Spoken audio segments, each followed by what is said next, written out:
the one, the only Benzion.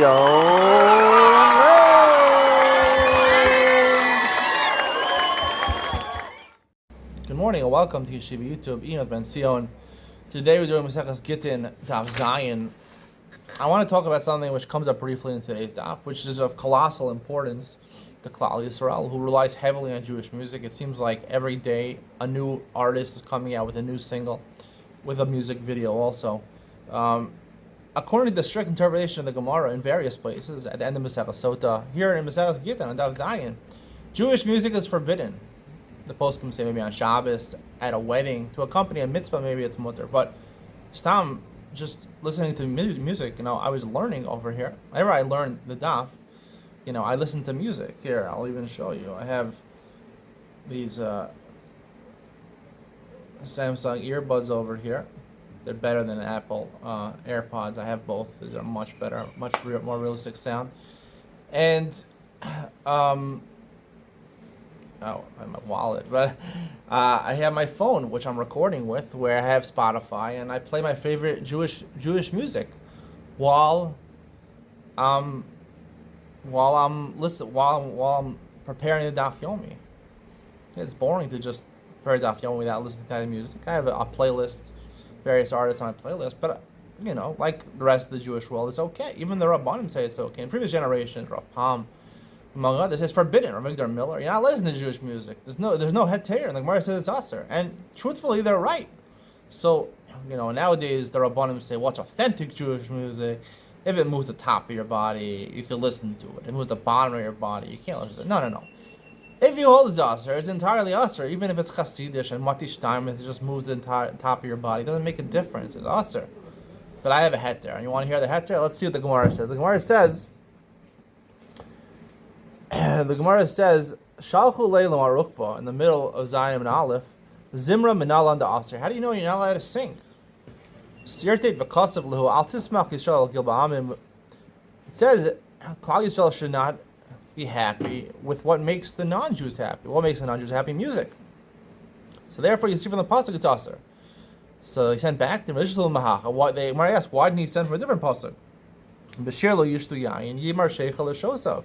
They shouldn't drink wine while they're singing, right? Anyone who drinks alcohol will be bitter to them. So the Gemara says that pasuk seemingly also forbids singing. The Gemara says, that's talking about music coming from instruments. Aval de puma shari, but a cappella music without instruments would be mutter kamash malan. Kamash malan, that they're both aser, instruments and vocals.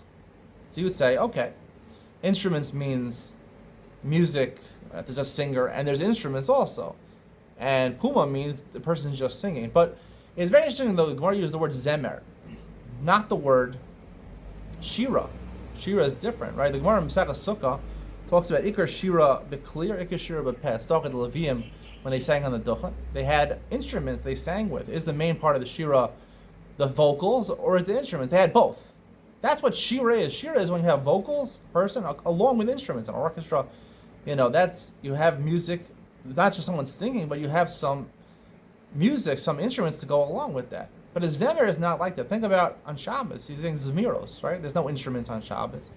A zemer is a tune that's either just vocals or just instruments. That's what the Gemara means.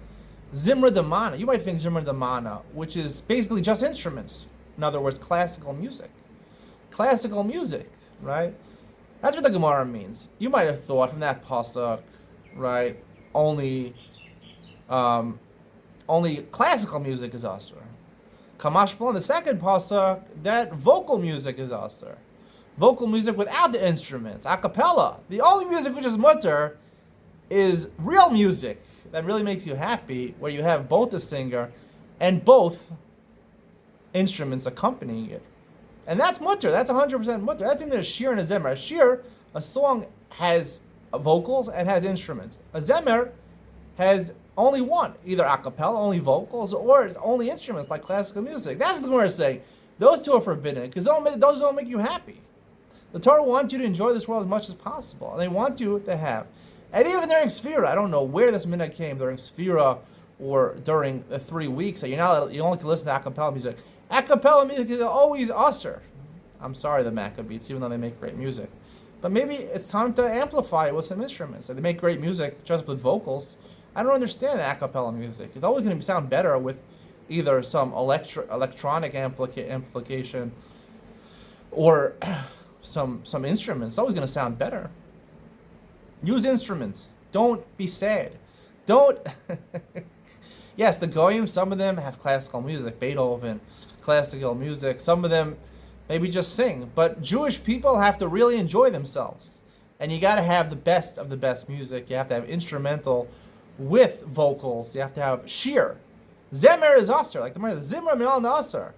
Right? Classical music, just with the instruments, or a cappella, Zemer, like Shabbos, Zmiros, without the instrument.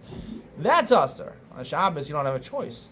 And we said Zemer for mitzvos is mutter. That's why on Shabbos, to accompany your meal, it's mutter. But during the rest of the week, you have to use instruments. Torah is the opposite of what you thought. Torah wants you to enjoy yourself as much as possible. Make sure you have the best music possible. Hope you enjoyed today's share. See you in the next one.